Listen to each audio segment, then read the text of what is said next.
Buenos días, queridos hermanos en Cristo, nuestro buen pastor resucitado. A todos también los que nos siguen desde sus hogares, les deseamos paz y bien. En el libro de los Hechos, en la primera lectura, se nos cuenta el testimonio que tuvieron que dar los apóstoles por la curación de un hombre. Todo esto sucedió porque Jesús les había dado el Espíritu Santo y les había encomendado a predicar, sanar y salvar en nombre de Jesús. Y así lo hicieron. Pedro, en esa lectura, dijo: este hombre está aquí sano delante de ustedes por el nombre de nuestro Señor Jesucristo. Por el nombre. El nombre de Jesús es para nosotros motivo de salvación. En la desesperación, en la angustia, en medio del dolor o la tristeza, nombre a Jesús. Y nos traerá la paz y la esperanza. Pero también en los momentos felices, Jesús, Jesús, gracias Jesús. Una oración así como una especie de ejaculatoria. Jesús plenificará la felicidad para mí y para los que me rodean. Bueno, hemos escuchado este precioso evangelio del buen pastor, escrito por la primera comunidad de Juan, que de alguna manera denunciaba a los pastores políticos que se aprovechaban de las ovejas. En la figura del asalariado, el que cobra, ¿no? Un pastor que cobra, se esconden aquellas personas que no se preocupan por el rebaño que se les ha confiado e incluso las abandonan y huyen ante el peligro. Pero es el contraste lo que a nosotros nos interesa. Jesús, a causa de este evangelio de fe, de la fe de la primera comunidad cristiana, es considerado el pastor bueno. Jesús, el pastor bueno. Ese pastor que da su vida por las ovejas.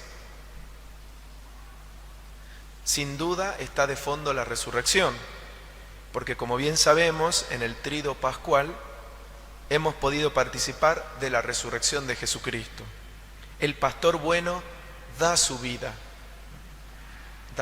por las ovejas, con mucha sencillez, pero con tanta valentía que no abandona las ovejas, está siempre presente y en medio de ellas.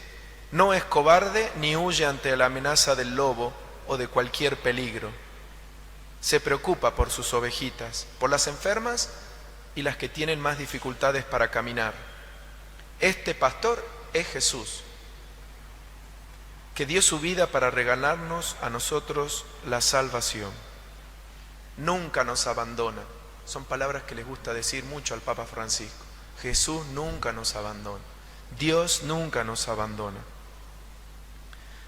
Jesús está presente al lado nuestro, no huye, al contrario, camina junto con nosotros, al lado, y cuando estamos en su presencia, bajo su nombre, el mal huye como ratas descubiertas detrás de la cocina. Jesús nos protege siempre y se preocupa por nosotros. El buen pastor conoce a sus ovejas, ¿no? El Señor conoce a cada uno de nosotros, nos conoce por nuestro nombre, Él sabe nuestros gustos, nuestras inclinaciones, nuestras debilidades también. Jesús conoce todo lo bueno y lo malo que tenemos. Cuando ve lo bueno, le encanta. Se fascina como un padre cuando ve que su niñito está aprendiendo a caminar.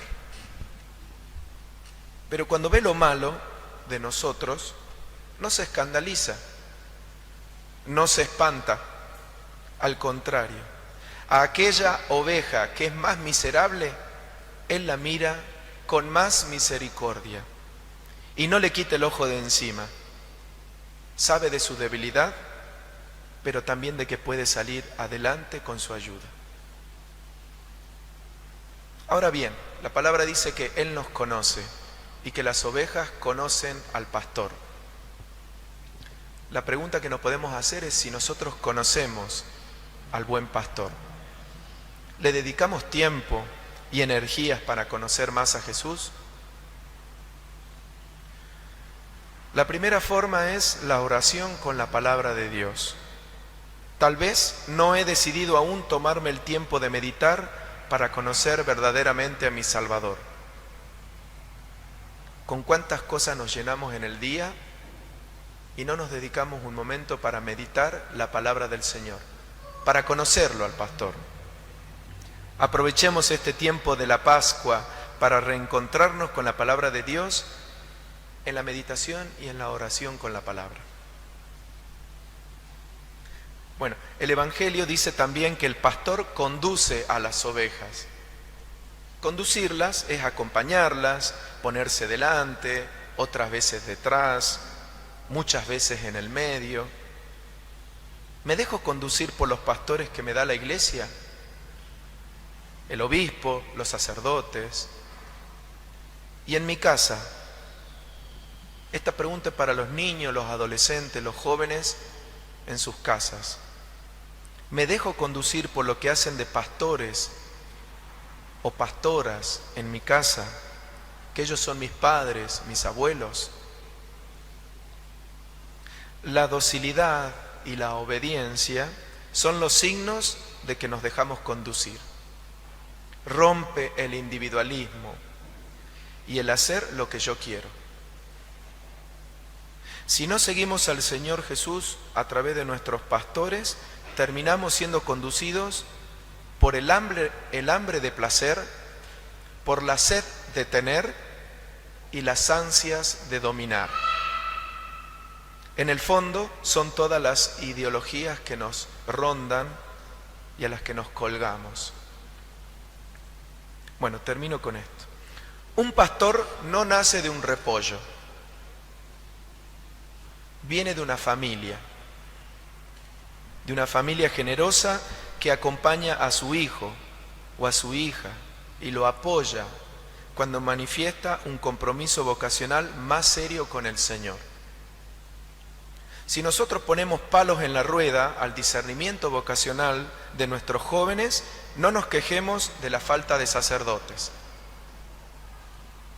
Como iglesia, acompañemos las vocaciones, oremos por las vocaciones, pero también acompañemos aquellas vocaciones que están germinando, que están naciendo. El Señor llama siempre. Él es el dueño de la mies y enviará pastores para la cosecha, para el trabajo, para el pastoreo. Está en nosotros, familia de Dios, pedirle al Señor por nuestros hijos, por nuestras hijas y por tantos jóvenes que quieren seguir a Jesús. Seamos una comunidad parroquial que invita, que promociona y aliente a los jóvenes a seguir a Jesús más de cerca. Es un camino de felicidad. Que María nos ilumine para acompañar como Jesús y entregar la vida como nos enseñó su Hijo. Amén.